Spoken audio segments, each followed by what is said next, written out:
and welcome to the Angry Sun Zone. I'm Matt, and today I am joined by Santo. How you doing? And Alex. Hello, everyone. And today we're going to be talking about what we've been playing, along with what makes a good or bad game title.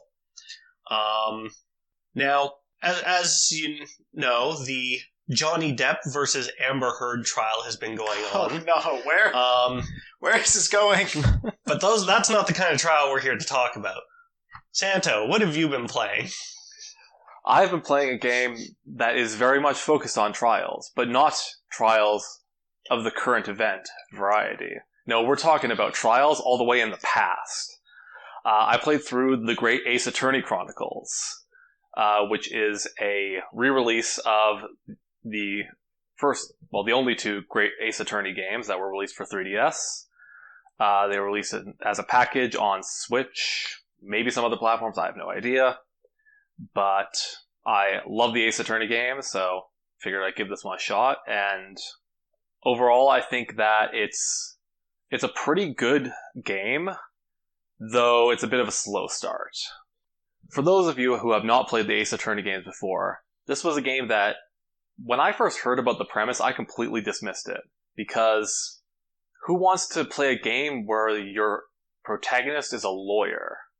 That doesn't sound like the most entertaining game, really. But turns out Ace Attorney games are full of amazing writing, really hilarious character names, and crazy twists, and some of the most... It defines the term kangaroo court. Yeah, like Ace Attorney is a series that makes the law fun. You know? Absolutely. Like, it's complete bullshit. If you tried to pull this stuff in real court, you would be kicked out and disbarred immediately. And you know what? That's like the modern games. Yeah, you get kicked out and disbarred. But this game, like, the consequences are potentially way more dire. Because this game takes place in turn of the 20th century, like 1900s. So that's like the biggest pull for these games. And the most interesting thing about these games, I think, is because the setting is like, industrial revolutionists, like certain like CSI forensic practices just haven't been invented yet or widely adopted yet. So you get cases that, yeah, if they had, the ability to get really accurate fingerprints or test characters' blood to determine if it's one person's blood or another person's blood, or even things like ballistic markings, which the Ace Attorney games have made a big deal of in the past. Like, the fingerprints of a bullet or whatever.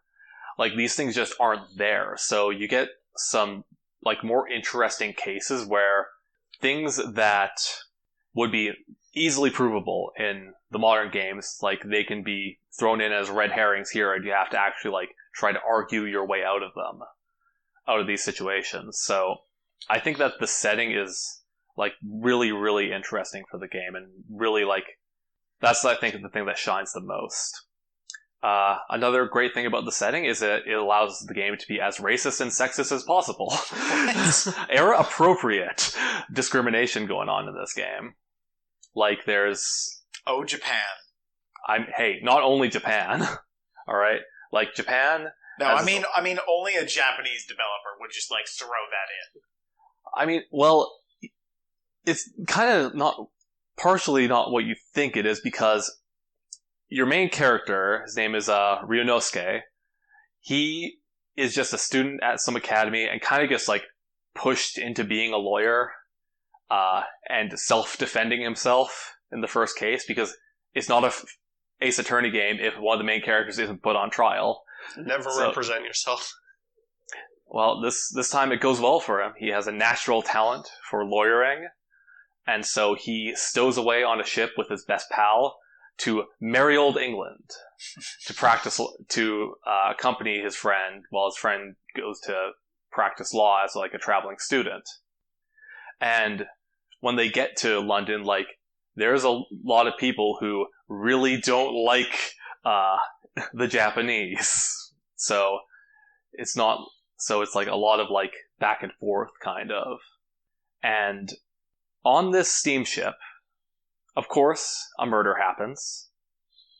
Yeah. And we're introduced to a fantastic character. Listen, 1900s era, like you gotta have either a murder on the steamship or a murder on the train, or like maybe a murder on not just an airplane, an airliner. Could be an old school, like Casablanca style twin prop, or it could be a blimp. Those are your options. It could also be a mansion isolated on an island. Yep, absolutely. But no, we're taking the steamship trope on this one. And in the cutscene that introduces the case, we're introduced to, yes, the best character in the game. Now think to yourself, what kind of character might appear in a turn-of-the-century Industrial Revolution era detective-ish game set in London? That's right. Jack the Ripper. No, but somebody closely related. Sherlock Holmes. Sherlock Holmes. Not Sherlock Holmes. Sherlock Holmes. They did this to get around weird copyright stuff, despite that should be in the public domain. Yeah, I was going to say Sherlock Holmes should be in the public domain.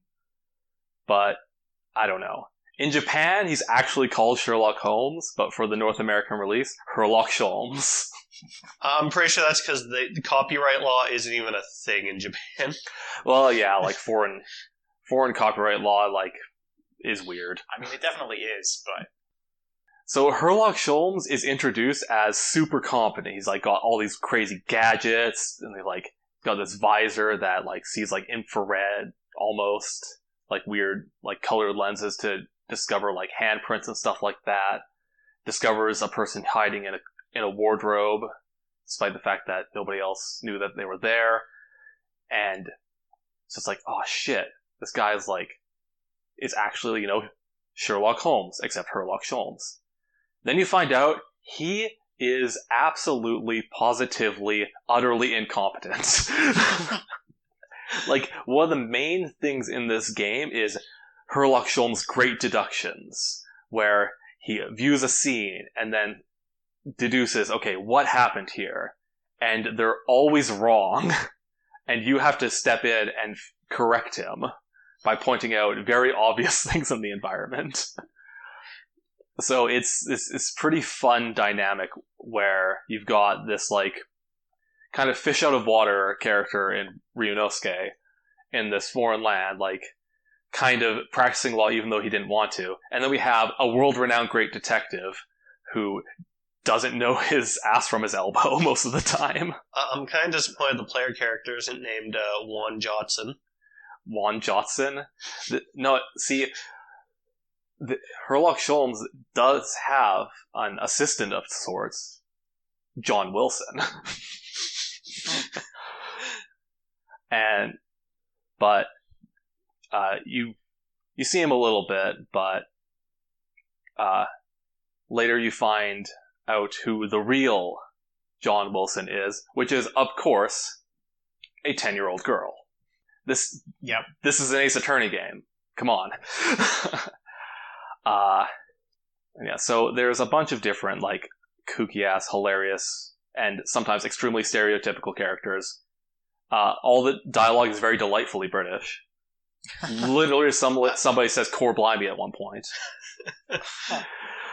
Yeah, I definitely recommend it if you're a fan of the Ace Attorney games, and even if you're not and just want in a jumping in point, like, this is a completely different setting. It has like a couple like kind of fun Easter eggs to the other games, but no really overt references. So if you're looking for, a cool, fun adventure game, give it a look. I recently started Apollo Justice again, so I'm working my way there. You're working your way through the game chronologically via release date, not via time. Yeah. Yeah. Which means next would be investigations. I suppose, yeah. And one character that I forgot to mention is, of course, you gotta talk about the prosecutor. Yeah. And in this game, it's Lord Baroque von Zex. And he is... Here's the thing. In a lot of the Ace Attorney games, the prosecutors are caricature. They have no business being in the courtroom, as well as all of the witnesses and the judge and the lawyers. Nobody has business being in this courtroom, usually.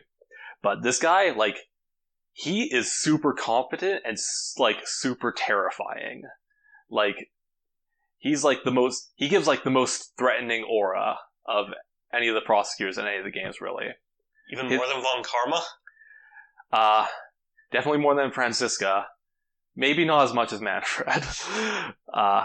But, like, he only has one real, like, eccentricity about him, and that's that he's Dracula from Symphony of the Night. What? Well, he constantly throws around wine glasses and wine bottles.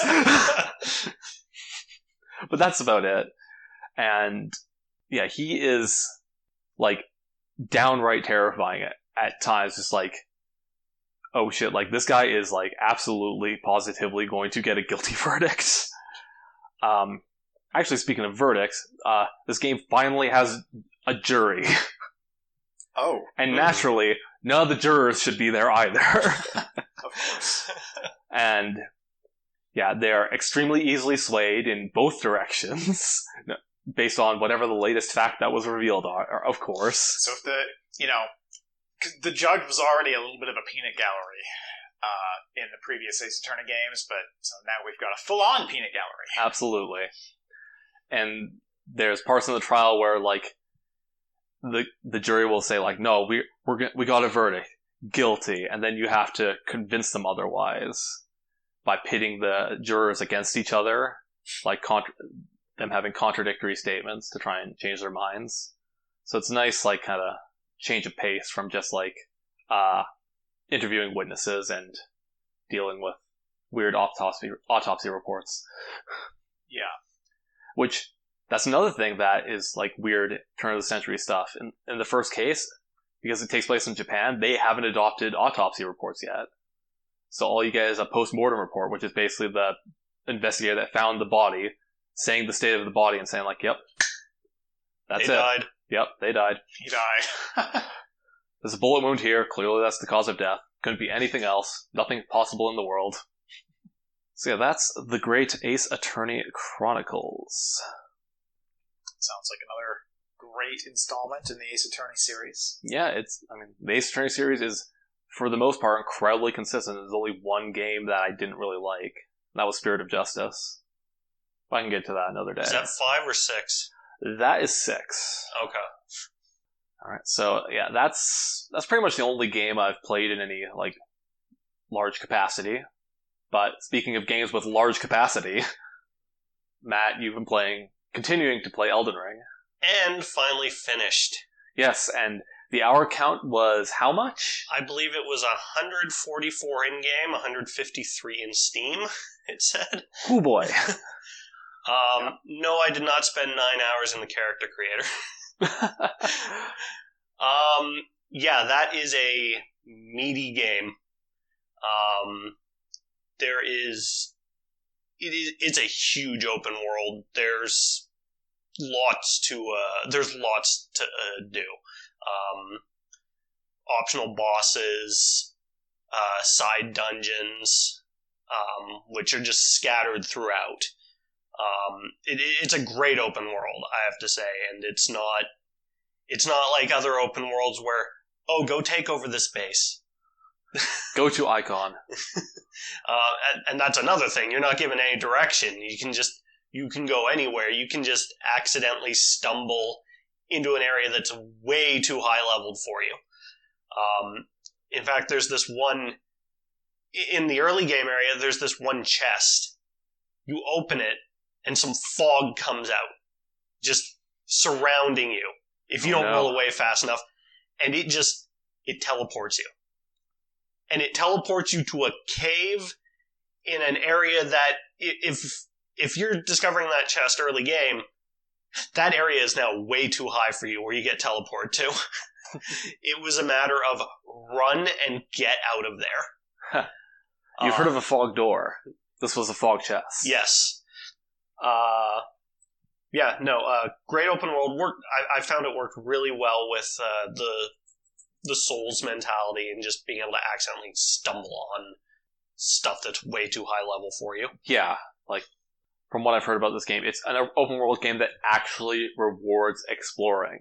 Yeah. Most open world games don't. And all the side dungeons do give you a reward. It might not be something that's useful for the build you're going for, but everyone rewards you with something. And there's so many different playstyles you can go with because there's such a multitude of weapons and spells. This is my first time I went with having played through Dark Souls 1, 3, and Bloodborne prior, this is my first time actually going with a build that used sorceries. Because in Dark Souls 1, 3, I was pretty much just sword and board, just shield, sword, tank hits, deal back big damage. So sorceries are kind of cheating. Yes, they are. I played through Dark Souls 1, going with pyromancy as well, because you didn't need to put any stats into stuff except for attunement to use pyromancy. You didn't have to have a lot of magic or faith. You just had to have money. Or, well, souls, I suppose. And yeah, that felt like cheating. Yeah. I think I ended the game with 70 in my intelligence stat. Oh, wow. There were a couple bosses. There's one spell that's just... you stand there, and there's a little bit of startup on it, but you basically just fire a huge beam. You can't move it around, so like you got to be right on when you cast it, and it just shreds, and it'll used hyper beam, pretty much, and it'll just your FP will just keep draining as you're using it. But there's a new type of flask in this that allows you to mix you can choose 2 little modifiers in, and you only get 1 of this flask per rest at a site of grace. And so I had one that increases damage of sorceries on it, I believe, and the other one was for a short period, my FP doesn't get consumed. Oh. Yep. So I would start by laying down a little spell on the ground that just, if you're standing in it boosts your sorceries. Mm-hmm. Then I would drink the flask, and then I would just fire the big beam. And there's a couple bosses I just shredded like that. But I didn't mind, because going into one thing I didn't like about this game, they were bosses I had fought multiple times before that just kept getting reused. Really? Yes. In like the side dungeons, you see a lot of the same a lot of the same boss types used over and over again. So it just gets kind of tiring fighting them. So late game, whenever I saw like a boss that I've fought a bunch before, I was just like, I just want to get this done with and just kill them. Right. But there's also a lot of enemy reuse in these bosses too. Some of these bosses can just show up as normal enemy types, but they're not balanced as a normal enemy type. They can still deal just as much damage as a boss. The only difference is they don't have a boss health bar. Yeah. Well, I mean, they did that in Dark Souls. And yeah. That's a trope that I usually like in games, where a boss shows up as a regular enemy later. But and then it just feels so satisfying to just dunk on them. It's like, this was a boss that I might have had trouble with earlier. Well, now I'm like 20 levels higher, and fuck you. Yeah. I'd say Dark Souls did a little better with the Capra Demon. But then again, the area Capra Demon showed up in was probably the worst area of that game, with how much copy-paste there was. I mean, yeah. Another issue I had is damage scaling.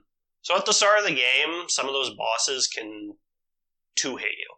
Right. Which, that's fine, but feels like as you level up and you pump more levels into your vigor, it feels like you're really only pumping it in to keep up, to just keep the norm.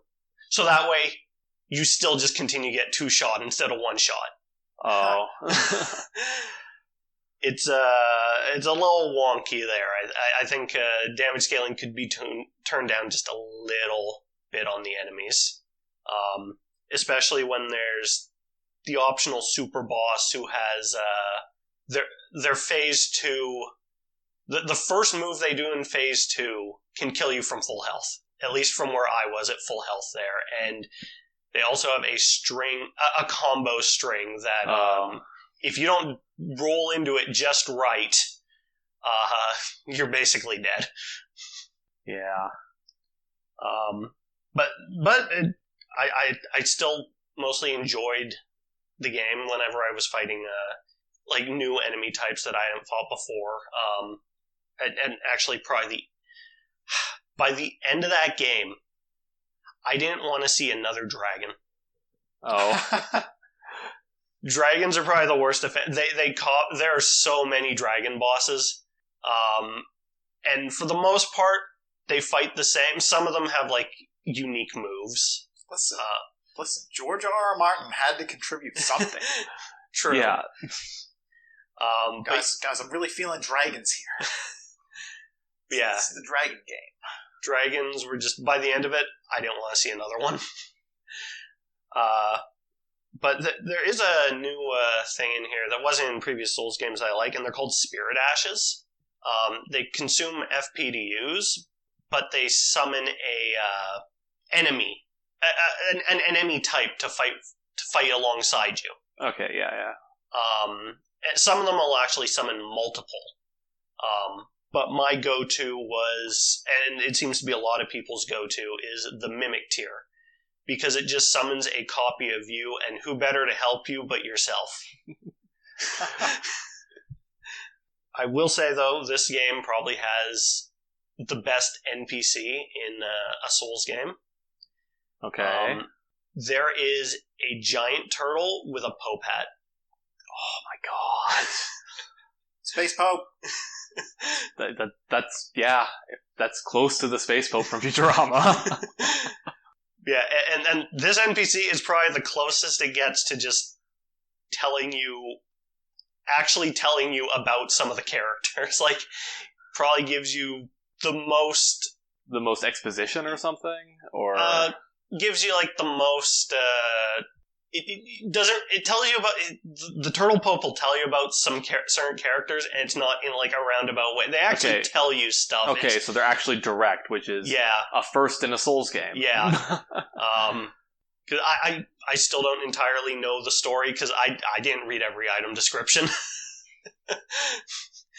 That is one flaw. I guess a continuing flaw of the Souls series. And just, I mean, I don't know if that's a flaw so much. It's intentional. That's a choice. It's an intentional choice. Yeah, and it can be an intentional choice and still be flawed. Yeah.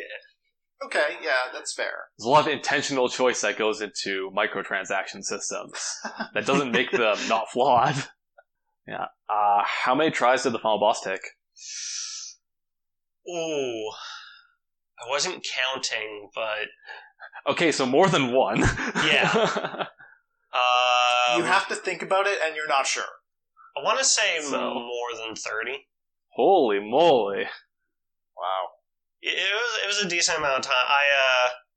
I gave up on it. It was like 5 in the morning, and that seems to be when you do your best work.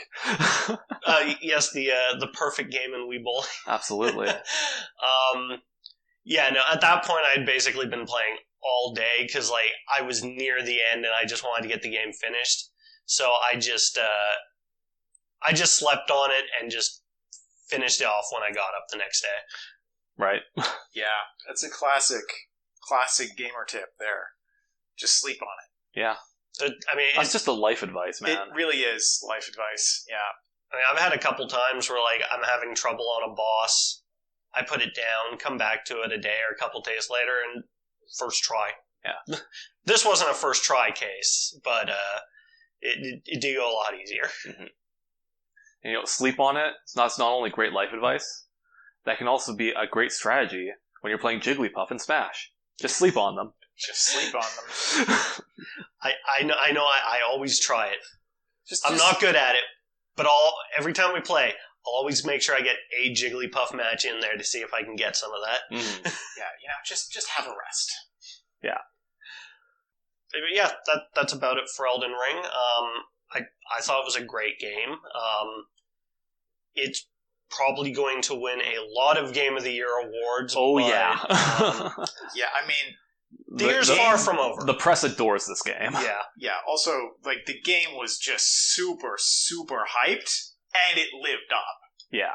And that has not been the case recently for a lot of hyped games. And I can't really think of anything else that's come out this year or is slated to come out this year that can really challenge that in terms of just a big prestige game.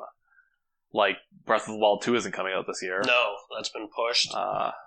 I have no idea when the new God of War or anything's coming out. I have no idea what Sony's doing because I haven't been paying attention because I don't have a PS5. Yep. And Horizon launched near it and kind of just got overshadowed by it. And the same thing happened with the first with Breath of the Wild. But yeah, so Elden Ring. Yeah, actually, there's one other thing I want. I did play the PC version. Right. There were a few issues with it. The biggest one I had is just not frame drops, but micro freezes. Yeah, that I've heard that happening quite a bit. Yeah, I quite a few. Usually, it would mostly start when I start up the game. Like for a little bit, I'd get some micro freezes, but after playing for a bit, it would seem to smooth out, and I wouldn't have any issues. But yeah, I finished the game before a performance patch came out. So, although I was glad that the patch that came out right before I finished the game did buff my weapon of choice, the Dark Moon Greatsword. Balance changes in a mostly single-player game are kind of weird. I know there's a multiplayer component to all the Souls games, but it's still... Yeah, and it was a big change log and it was all buffs. Those are my favorite kind of balance changes. Yeah. Well, it's just let's buff everything to get in line. Yeah, this weapon's a bit weak, buff it. This enemy, taken out too easily, buff the enemy. Mm-hmm. Buffs all around. I have a friend who was happy with the Destructo Disc buff. Destructo Disc? Yeah, there's it's not a sorcery, but I forget the name of the other class of it uses the faith skill. There's a spell that's basically just Destructo Disc. Okay, if I ever play this game, I'm going to roleplay Krillin. Minimum height in the character creator. Bald. Or not bald. I might want to play Krillin with hair. No, I think at first you can actually freely, once you get to a certain location, you can freely change your appearance. Oh, nice. So you might want to start bald, because immediately as soon as you leave the tutorial area, there's an NPC that calls you maidenless. Ouch. I'm surprised you missed that one. It's a big meme. Took over the internet. Alright, so I got one other question about Elden Ring. Shoot. What do you think of the title? I don't know. I think it's a Miyazaki title. Yeah. It's, 2 words. It's Dark Souls. Demon Souls. Did he work on the Armored Core games? I don't know. I mean, Bloodborne's one word, but that's a compound word. But why wasn't it Elden Souls? I don't know. It's basically the same game.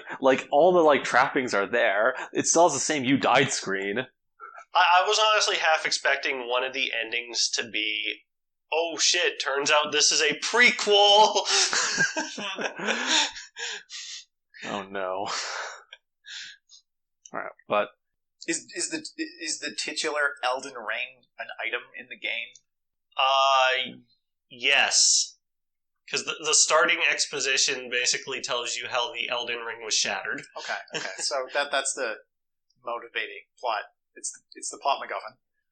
Or something. And then some of the main bosses you defeat, you acquire their shard.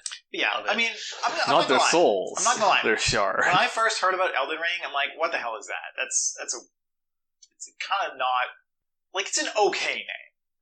Yeah, it's fine. It didn't grab me though, and then I'm like, everyone's freaking out about this game, and then I'm like, oh, it's from the Dark Souls devs. That's why. It's a nice short name. Easy for people to say. I mean, I'm a little disappointed. Like, people always talk about the Souls games, and then when Bloodborne came out, the Soulsborne games. Now what are the people going to say now? The Soulsborne Ring games? I don't know. Have to work Sekiro Shadows Die Twice in there somehow, too. No, everybody forgot about that game because he had to parry. That's why I stopped playing it. My parry timing's garbage. That's why I dropped the shield I was using at the start of Elden Ring for a staff. Man, I'm just thinking, like, I think Wind Waker had a parry mechanic, and I think pretty much all the Zelda games just, like, never used parries again. Well, Twilight Princess had, like, the shield bump to, like, reflect projectiles back. That's a parry. Yeah, but, like, it had a straight-up, just sword parry. Mm-hmm. I think Skyward Sword had a parry, too. Really? I don't remember that game very well, to be honest. Anyway, but yeah, Elden Ring is a title. It's okay. But let's talk about what makes game titles good and what makes them bad. Yeah. And, like, there's some games that just, like, when I see the title, it grabs me and it intrigues me. One of the games that I played that I bought specifically because of its title, really, like, I wouldn't have looked into what this game was if it wasn't for the title, was the Caligula Effect Overdose.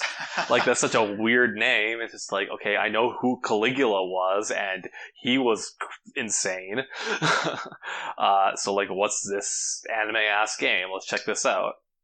And not only did it grab me, but it's also a term that, like, worked really well and described the theme of the game once you knew what the term meant. Which is, like, the Caligula effect is about the allure of doing something forbidden. So, like, you know, cool, like, psychological term that describes the theme. Like, another game that I think does that well is Persona. I think Persona is a great game title. Because a lot of those games pretty much have to do with these, you know, young teens kind of discovering themselves and dealing with their problems. And especially in Persona 4, like, it's all about accepting yourself, accepting who you really are, instead of who you are, like, projecting to everybody else. What you project to other people is your persona, right? So, yeah, I think that's a good game title. Like, game titles that, like, describe the theme of the game and aren't too obscure are pretty good. Yeah, especially, like, I think there's something to be said for game titles that are sort of, you know, specifically evoking some sort of shared reference, whether it's historical, whether it's, you know, some sort of poetic kind of trope, or, you know, in this case, psychological term effect. Like, one game that I really liked the name of, and actually I liked the game too, was From Dust. And now, if you haven't heard of From Dust is sort of a god game where you manipulate the terrain, and there's like a little tribe of people, but you can't tell the people what to do or really control them in any way. All you can do is manipulate the environment. And your goal is to try and manipulate the environment to help them, you know, get to the end of the level and succeed on their spiritual journey or something. And, you know, the title itself is evoking this sort of, it's actually there's a few passages in the Bible that use dust as their sort of metaphor for what's going on in the passages. Like, and the funny thing is, like, in my mind, it's like from dust to dust, you know, ash to ash, something, something, something, something. Although I don't think that's actually in the Bible at all. The actual passages in Genesis are totally different. So it's funny because it's a, you know, a cultural allegory that has just been mutated because it's been used for so long that it's literally changed from its actual reference into a more modern form, and the title riffs on it, and it makes perfect sense. You know, it's a God game. It's riffing on these, you know, Western biblical allegories of you know, Christianity. It's not Christian at all. Like, if anything, it's much more primal, pantheon, tribalistic in terms of its spirituality. But like the title, I like the title. The title works really well because of its sort of allegory and metaphor. Yeah, and like a mark of a good game title, I think, is that I have not played From Dust. I've not seen From Dust. I only heard about From Dust a little bit and what the game was about.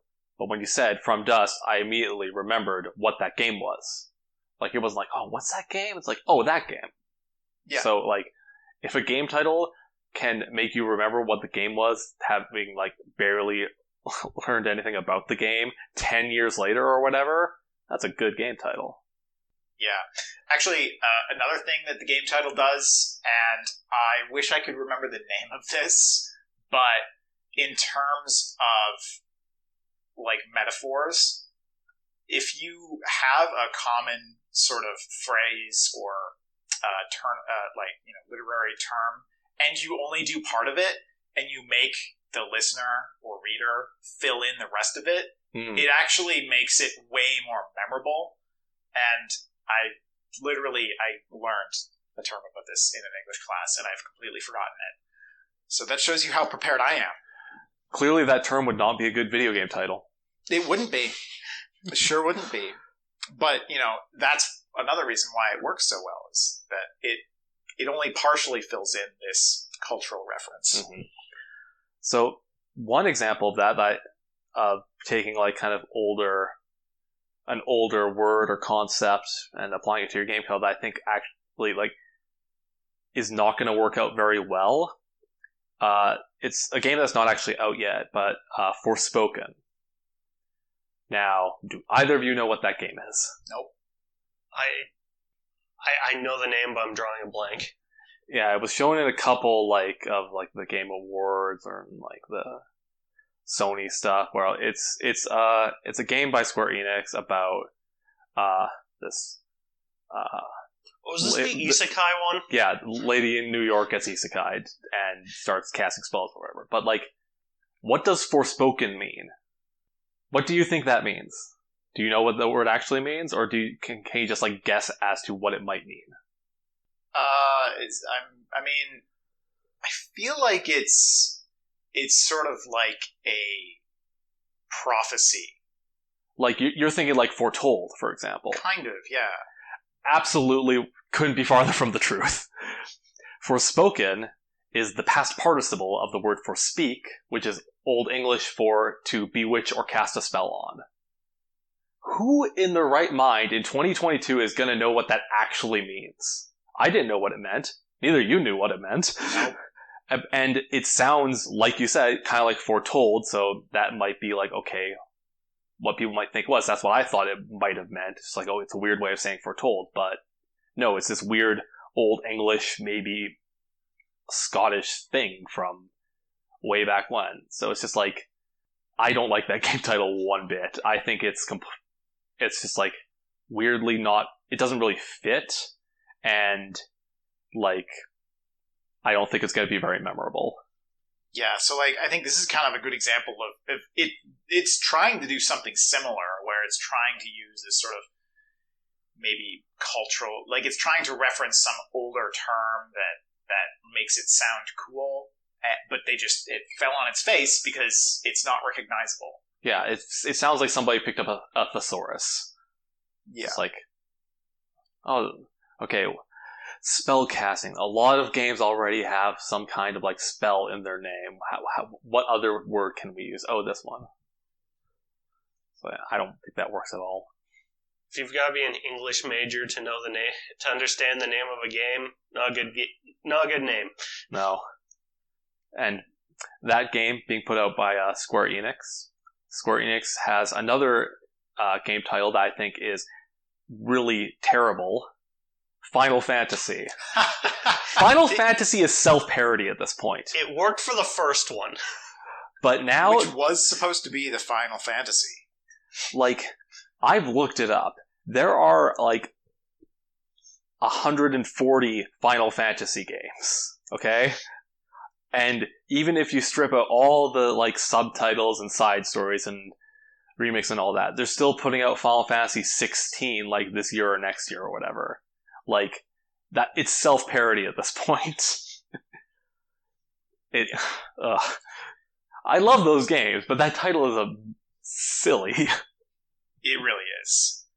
And I mean, everyone knows it. Yeah. Just going on another example of a title I really liked because of the way it riffs on a common turn of phrase. The game Hell is Other Demons. Okay. Right? I haven't actually played it yet. I think I got it free on the Epic Store, but I really want to play it, mostly just because it's got such a good name. Yeah. And it's like an action platformer, roguelite, looks Metroidvania-esque. So it's like 50% of the games that they've given out for free on the Epic Store. Yeah, exactly. I mean, I don't know. It looked cool. And, but mostly, I just love that name. And, you know, Hell is Other People is such a well-known phrase. Mm-hmm. And it's just like, yeah, just replace people with demons. Done. Yeah, like... Also, like, it implies that you're a demon fighting other demons, which I think is actually, like, the plot. So, yeah. Like, that's awesome. And yeah, like, riffing on common phrases... is great, especially when you do it like in a pun way. Like another title that I love is Enter the Gungeon. That's a great title. Yeah, it's so good. You play as a bullet. Yeah, and you shoot other like bullets. I mean, to be fair, you got to unlock the bullet. Okay, fair. It's actually quite difficult to unlock the bullet character. But you can play as a bullet that is armed with a bullet that shoots guns, which shoots bullets. Yeah, and even like beyond the whole gun stuff, like enter the gun, like enter the dungeon, like you're entering the unknown. This is a roguelite, right? So yeah, it's a roguelite. I haven't played it yet, but it's like I love the title. I mean, I've probably put 50 hours into that game. It's really fun. It's got co-op. It's a good if you want a co-op top-down roguelite shooter, Enter the Gungeon is probably one of the better ones out there. Nice. Probably one of the best, actually, that I've played in that particular sub-niche. One entire class of games that I think have bad titles now, but didn't then, is every single game released on the NES that starts with Super. Like, that's just confusing. And the worst being Super C, which is Contra 2. Oh. That name now is just like completely confused me because I'm like, I hear Super C, I instantly think that's a Super Nintendo game. Same with like Super Dodgeball. I mean, you can't forget the absolute titan of the NES library, Super Mario Bros. I mean, that gets by just by the fact that they've used Super from then on as well. But Super C, like, I know there's a Contra game for the Super Nintendo. I don't think it has Super in front of it. I think it's just Contra 3 or whatever. So, that's just confusing, man. Yeah. Another game that I really like the title of is Killing Floor. And, I mean, I like it because it's doing a few different things at once. Like, on the one hand, Killing Floor, I feel like Killing Floor actually is a term of some variety, maybe not like in any like serious capacity, but I swear that, and I looked this up, and there's a variety of other media that has used Killing Floor as titles. Like there's blues jazz from the 60s, apparently. There's a song named Killing Floor. There's like a novel from the 90s named Killing Floor. Like, quite a surprising number of things have been named Killing Floor, which is, I mean, it's such a great title. And I think also it goes back a little bit to evoking a known phrase, and I think it is kind of similar to Cutting Floor. Yeah, that's what I thought, like the cutting room floor. Exactly, And the thing is that Killing Floor it's a wave zombie shooter. I would say it's probably one of the best examples of the genre. It's extremely fun and replayable, and it's a very cinematic shooter, really. It's just like, it's all just like crazy slow-mo and gore, and like, boss enemies come in and it's just like doing these like short kind of intro cutscenes, and like it's definitely trying to be a bit more cinematic in its presentation.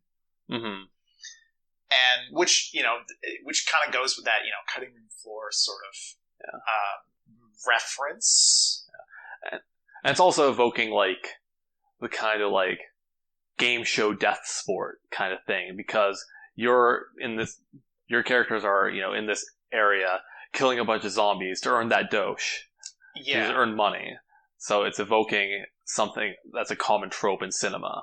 Yeah, and it's totally like over the top. I mean, I love the voiceover in Killing Floor, because the characters, you wouldn't know that the characters are in a hellish post-apocalypse. They're just throwing off banter, like making fun of the zombies, sometimes each other. Like it's hilarious. But yeah, maybe I want to talk about like a category of titles that I like, and then the opposite that I don't like. Okay, the category I like: one-word titles. Okay. And I think there are a lot of games with single-word titles that are just really good titles. The only problem here is that once a game takes it, it's done, right? So like Transistor, Hades, Bastion. You'll notice a theme. Pyre. But also, a couple other like Crawl. I like Crawl. Crawl's a fun one. And, for a recent release that I haven't played yet, Tunic. I mean, Tunic is a Zelda-ish game, and I'd say Link is probably the most iconic video game character that wears a tunic. Yeah. And so, calling your Zelda ripoff like Tunic is like, yeah, that works, right? They're not all winners. I think it really depends a lot on the single normal word that you choose. But there's a lot of games where it works really well to just have a single word title. I don't know if saying. Yeah, I've got a couple here that are single word titles that I really did like. So, Audio Surf. That's just what you do in that game. Yeah, Audio Surf. I have Audio Surf on here too. Yeah. Because Audio Surf is an incredible name. Audio Surf is a compound word. When I said one word, I was thinking more just like normal words you'd find in a dictionary, I guess. Okay. Not like new compound words or new constructions, but fair enough. Yeah. Although there's sort of another derivative, which is the innovative portmanteau. Portmanteau? I don't know how to pronounce that word. Where you just try to coin a new word as your title. Like there's a few I put in there, like Starwall. Starwall is a game where you play narwhals in space. I think that game does have a subtitle though. It used to. Oh, okay. They got rid of it to make it a little more family friendly, because remember, it was Starwall just the tip. Right. Oh yeah. Yeah. Or like another sort of compound single word thing, depending on how you look at it, Frostpunk. I really... At this point, you can't put punk in your game title. I'm sorry. I mean... Even before Cyberpunk, I didn't like that idea, because I've heard of Frostpunk. I mean... For a while. Yeah, it's actually a bit older now. I think it was 2016 or something. Although, I think it was also in early access for quite a while. Yeah. Which is probably messing with my...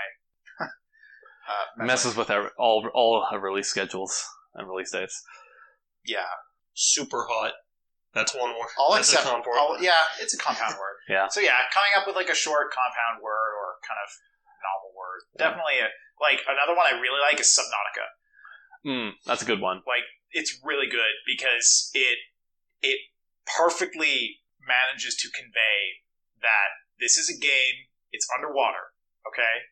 It's sub. You know, nautical, obviously, is oceanic, but then you've also got, you've got submarines in this game. You can make submarines, and that, like, it's an underwater ocean game where you make submarines and explore the ocean. Subnautica, it's perfect. Yeah, but the one problem with it is that because there's a game now called Subnautica, it's taking away the space from my perfect nautical-themed BDSM game. I want Subnautica. It's all about leather harnesses on sharks. Oh, God. I could probably find some images very easily of that. You probably could. Mm. You probably could, yeah. One word title that I really like. This is an example of just like naming your game after just something that's in the game. And maybe it didn't exist before. But Metroid. I really like Metroid. Yeah, Metroid's a great name. Because like once you find out like what the Metroids are and what they do in that universe, like that's an extremely evocative title for what that game is. It's just like these fucking brain suckers that are going around, and it's a game about, you know, being isolated and kind of like tense and suspenseful. And hey, guess what? Weird like claw jellyfish latching onto your head, and that's terrifying. I don't want that to happen. Yeah, that's a good point.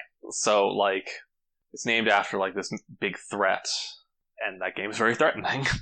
You had to draw your own map in that game. Yeah, the first one. I'm glad I played the GBA remake. Yeah. The first Metroid was... Yeah, trying to play it, the NES version, I would not recommend it these days. Incredible at the time, no map. Did not age well. It really didn't.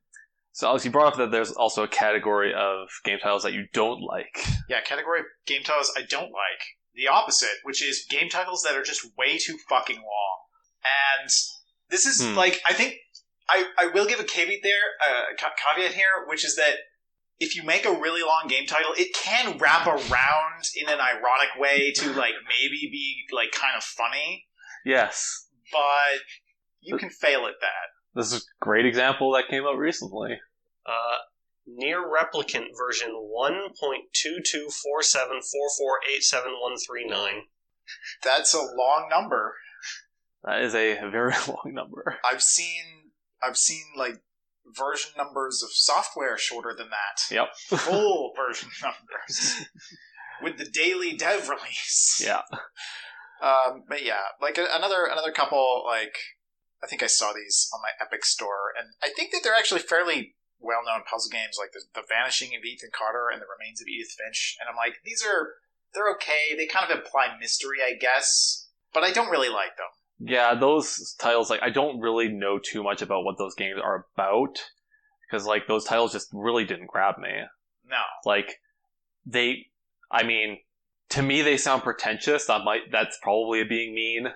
But I think that those games do, like, they do feel like they're sort of going for this sort of, like, serious, like, puzzle-esque point-and-click mystery type of niche. I think. I haven't played them. Serious indie game, I don't know. Yeah. But then again, I have seen a little bit of What Remains of Edith Finch, and it does involve a shark rolling down a mountain. So I'm not entirely sure what that game is. Okay, that sounds awesome. The title conveys nothing that would make me want to. But it also has like a child narrating it, and I don't know what's going on. Okay, it's probably about depression. I don't know. Yeah. Anyway, another example, kind of in this niche, is On the Rain Slick Precipice of Darkness. Now, the thing is, I think this is one where arguably it's attempting to wrap around to be funny because the game is made by the Penny Arcade. Right. Creators. Okay. Yeah. And so it is a satirical sort of take on point and click adventure RPGs. Yeah. Like, okay, that works if you know who Penny Arcade is. Yeah. That's the thing, though. That only works if you know who Penny Arcade is, and that's, I think, at least when the first game in that series came out, I think that's kind of what a lot of the coverage focused on. But they actually kept going. I think they made at least... They made a few, yeah. They made at least 4 of them. I only played the first 2. But they also they started to get long subtitles in addition to, so it'd be On the Rain's Precipice of Darkness, episode 3, blah, blah, blah, blah, blah.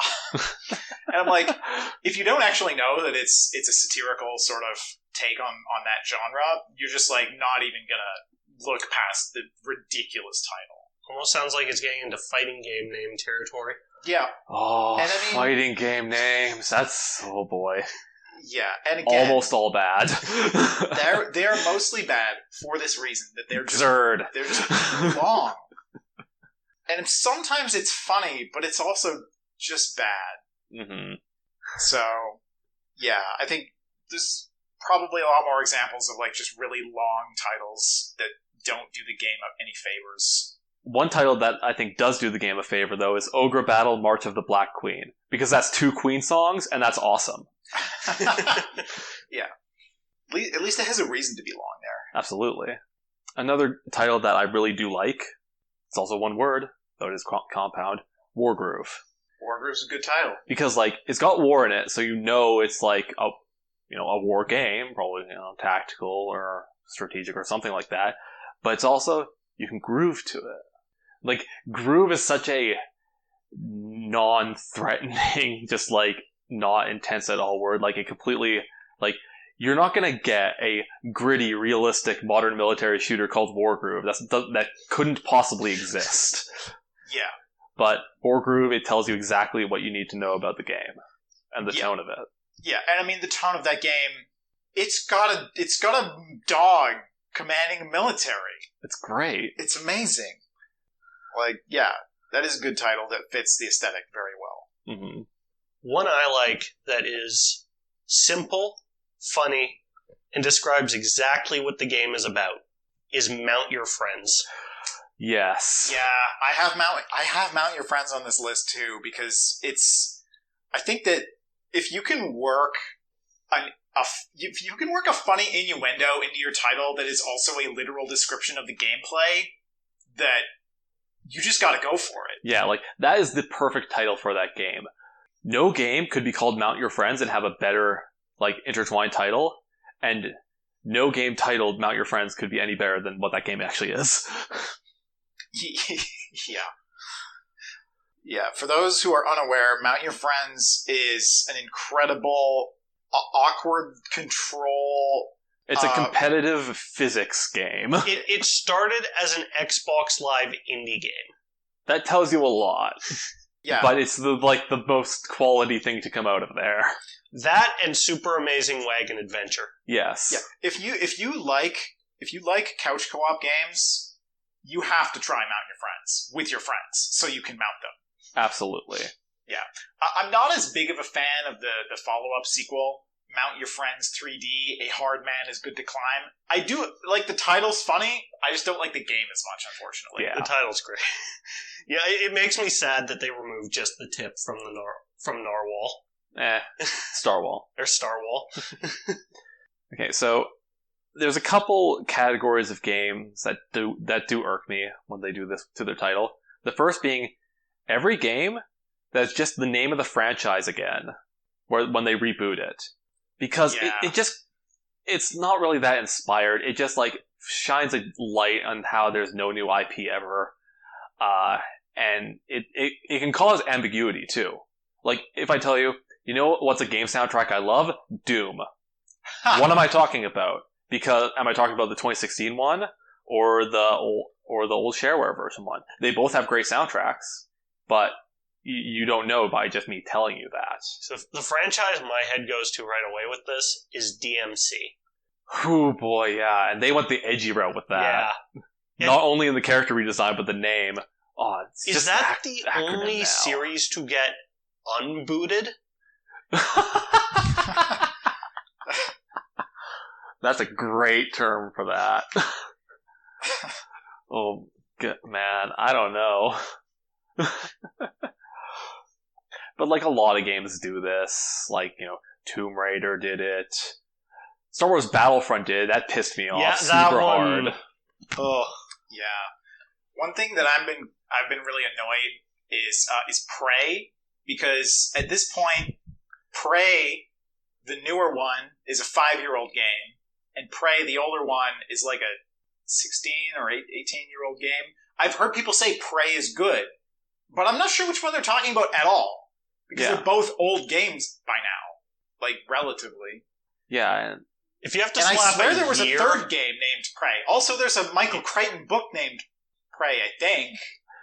if you have to slap the year onto the title of the game you're talking about to, and it's not a sports game. and it's not a sports game, to differentiate. Yeah, it's not something I like. And another category of games that don't have an article at the start of the name, even though it sounds like they really should. So Outer Wilds. I really think that game should be called The Outer Wilds. Because every time I talk about it, I want to say the Outer Wilds. I think there's already enough confusion with the Outer Worlds. Yeah, but like those games came out at the same time. Who knows when their titles were solidified? Games take a long time in development. So like I don't know if one influenced the other, but I mean, the Outer Wilds is the better game. See, I just did it. Yeah, right. It sounds it flows a lot better, I think, because it's describing like Outer Wilds describes a thing, like a place, really. Yeah. I kind of agree. It does really seem like there should be a "the" in that title. I think a great unintentional name is Just Cause. Yes, actually, because that like kind of with how crazy the mechanics of those games have gone as it's gone on, I think it's up to, is it 4 the latest? Or yes. Was there 4? 4. And being able to also just call it Just Cause. Yeah, because that's like that game, like the first game and the second game, I don't know about the rest of them, is kind of like about revolutionary.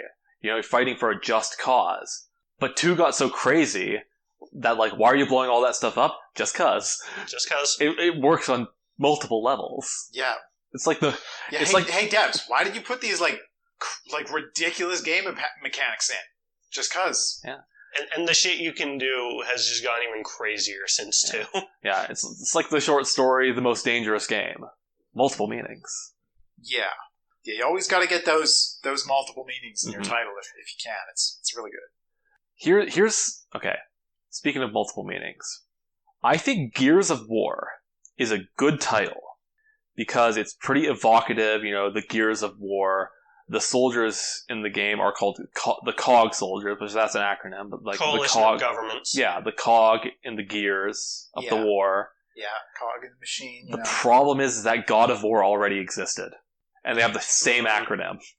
And I've gotten confused when people just type in GOW. Like, are they talking about God of War, Gears of War? Yeah. I get that too with Titanfall 2 and Team Fortress 2. Yeah, it's just TF2. Yep. Yeah. I mean, that's more gonna be Team Fortress 2 to me, just because it's like been so much of the bigger game. And also I haven't played Titanfall 2. But yeah, like I could see confusion there too. I thought there was another game that people are calling TF2 as well. Well, no, TFT, Teamfight Tactics, is probably what you're thinking of. I don't know. Anyway. But But it's the just like, thing is, there's only so many 3-letter abbreviations out there. They're all used by now for something. yeah, but it's just like, it's not like, you know, I don't, honestly, an indie game used it. These are both hugely profile games. Yeah, you know, I don't blame the devs on that. I blame the users for being lazy and trying to abbreviate when they should. Well, we're English speakers. We abbreviate everything. We need to shorten every single word to the smallest possible. Yeah. Anyway, I want to talk about a bad title here. Okay. Okay. So there's a game called English Country Tune. Okay. All right. Have either of you heard of it? No. What do you think that game is? I don't know. A marching band simulator?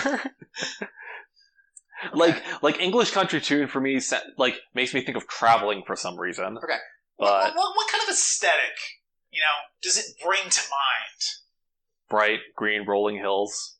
Right. Okay. So what if I told you that this is an abstract puzzle game with geometric blocks, geometric cubes in like multicolor, bright, just like, you know, pinks and cyans and yellows. And I would say that whoever named that game shouldn't name games anymore. yeah, like here, I'll show you a picture of some screenshots from the game. Even if it's musical at all, which it doesn't seem like it is, that's still like, why English country? Yeah, I have no idea. They're completely unrelated. Like, I've actually seen some trailers for this game, and it seems like it has some interesting puzzle mechanics. But the title is just one of the worst I've ever seen, because it is wholly divorced. It's a complete non sequitur. Yeah, there's no relation to the game whatsoever, as far as I can tell. So, don't do that. Absolutely. Your game title needs to refer to something in the game, goddammit. Like, okay, Fire Emblem is kind of an interesting one, because all these games take place in different universes, yet have the title Fire Emblem. So, like, you have to intertwine and link all these games by the title. You have to, you know, what does that title mean for all the games? And what they do, which I think is kind of interesting, is that the Fire Emblem is just a different MacGuffin in every game. Where it's usually just like some sort of, maybe it's like a gemstone, or it's a shield, or it's a literal brand on a person's skin. It's just like all these different like MacGuffins that use the name Fire Emblem. It's gotten to the point where, okay, start a new Fire Emblem game. What's the MacGuffin? What's going to be called the Fire Emblem? I don't know. And a bunch of subtitles on it. So it's just like, it's better than Final Fantasy, because it actually refers to something in a game. If they're going to make, 16 games with the same, series title, they can actually refer to it. I've got a couple more that I want to talk about. One of which is Slime Rancher. This is one of the worst titles ever. Because it evokes Monster Rancher. And it's not a raising sim, really. You just go around with a vacuum and capture slimes and put them in pens, and it's just like kind of a chill ass time. No. If you put Rancher in the thing, I want numbers, damn it. I want numbers and fighting. Like, when I heard the name Slime Rancher, I thought, oh my god, what's this? It's gotta be like a spiritual successor because they haven't made a Monster Rancher game in fucking forever? No. Slime Rancher, you lied to me. I don't blame the devs. Okay. It's fine, but yeah. That's a me problem. Yeah, I mean, actually, that brings up like another sort of interesting category for titles, though, which is trying to evoke popular titles in the genre, right? Yeah, like, so if you're making a game that is like Monster Rancher, putting Rancher in the name might not be a bad idea. Mm-hmm. There's a game that I've actually been looking at that I'm sort of interested in called Monster Sanctuary. Yeah. Guess what that game looks like? Magic the Gathering. No, it looks like a Monster Rancher with 2D platforming elements to go capture monsters. Oh, I'm thinking of Monster Train. That's a card PG or whatever. Yeah, no, and again, I haven't played. There's also that other monster game. God damn it! What, Monster Hunter? Monster Hunter, but I don't think you capture monsters in that one, do you? No, you can. You do? Okay. Yeah. You mostly kill. But you skin them and wear them for the fashion. But yeah, I mean, I think that's totally a valid thing, especially, if you're making sort of a smaller indie game. Like, it's a common title pattern is to try and riff on the games that your game is similar to. Like Super Meat Boy. Yeah. That's a platformer. Everybody knows that's a platformer. That's the only type of game that could be. Another platformer, Super Crate Box. God damn it. See, that's a platformer where you get guns out of crates. Another platformer with a great name? Guacamelee. That sounds like a fighting game. Is it? Do you at least brawl? It's a Metroidvania with, you do up close melee combat. Yeah. It's Luchamania. Yeah, it's Luchame. I've seen some pictures. And let's see, the last game I got on my list that I want to bring up is called Blades of Steel. Oh, that's an incredible title. It's a hockey game for this NES. I do know that it's a hockey game, and I still love that title. It's kind of funny though, because Blades of Steel kind of invokes like Bushido Blade, like kind of like a samurai or like a sword fighting game, but no, Blades of Steel. on your feet, I mean, I skating around. That game's awesome. I love that game. I kind of like it though because it is literal, and it's sort of like it gives you sort of maybe a mood that they're going for. I think. Yes, and that mood is fighting. Yeah, because that game had fighting in it, and that was awesome. It's hockey. Did the other early hockey games have fighting? I don't think they did. I never played ice hockey for the NES, which was its contemporary. So I had it. I don't remember ever playing it though. Anyway, one last game title I want to talk about, and frankly, I don't think I don't see how to like slot this into other things we've talked about, but Lovers in a Dangerous Space-Time. That's kind of like, Enter the Gungeon, like riffing on an established thing, Lovers in a Dangerous Time, very famous song. Yeah, I suppose that's a good point. Yeah, it is kind of riffing on some things. And then also it's a co-op forward game, and and you're in space with your spaceship. Mm-hmm. It's dangerous, because otherwise, why would you play the game? Absolutely. But I like it. Fun. It's a fun title for a fun sort of, brightly colored, silly game. Yeah, and it gets around like the long title thing by being based off something else, and it works. And it's not too long. Yeah. Now, if they release a sequel with a subtitle, if they had a long subtitle, it would be getting too big. Yeah. One I want to mention that it's a rather unfortunate subtitle to have, especially when it releases in the state it does. Halo Infinite. Ah. Yeah. It's not infinite. It really is not infinite. The only thing infinite about it is my disappointment. Yeah, Halo 3 was more infinite than Halo Infinite. Halo Reach, the prequel, was more infinite. Launching without Forge mode, big mistake. Yeah, launching without co-op campaign, big mistake. Both of those coming in Season 2, which still starts next week, I think. Yeah. But who cares? It's also supposed to be another 6-month season. We've heard our grievances about that game. It's not like Halo Combat Evolves. Or Halo Cursed Edition. They have said that cross armor core customization is coming, so that opens the possibilities up for that a bit more. Yes, we have decided to let the plebeians choose the bits that the AI bots already have access to. Yep. God damn it. No, seriously, they cross core. It's already there on random bots. Yeah, so funny. Like, it's literally in the game, and they just disabled it. And the bots even include the special core, like that samurai-themed armor one, but apparently players aren't going to have access to those, at least at the start.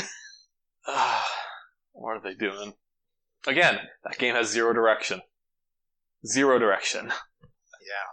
Well, after this discussion, I think we're going to have to figure out what to title this podcast, which you should already know since you are listening to it right now. That's right. And if you'd like to view other things that we have titled, you can check out any of the videos on our YouTube channel, which we got gameplay, we got some random tier lists and stuff. We might have a very special series coming out in the near future. Yeah, and we've got a Twitch channel which we stream on without a clear schedule. I keep saying I'm going to start streaming regularly, and hopefully now I'll actually stick to it. But if you ever want, because we don't have a properly defined schedule, the best way to know when we're streaming is to follow us on Twitch so you can get that notification. So go do that. Or possibly our Twitter, which we sometimes post updates to on when we stream. Absolutely. And if you've got any great or terrible or interesting game titles that you have opinions about, you can always send it to us at angrysunzone@outlook.com. Or again, slide into our DMs on Twitter. They are open. Now let's go to the driving range and hit some title lists. Huh? Channeling Sean today, I see. Somebody has to.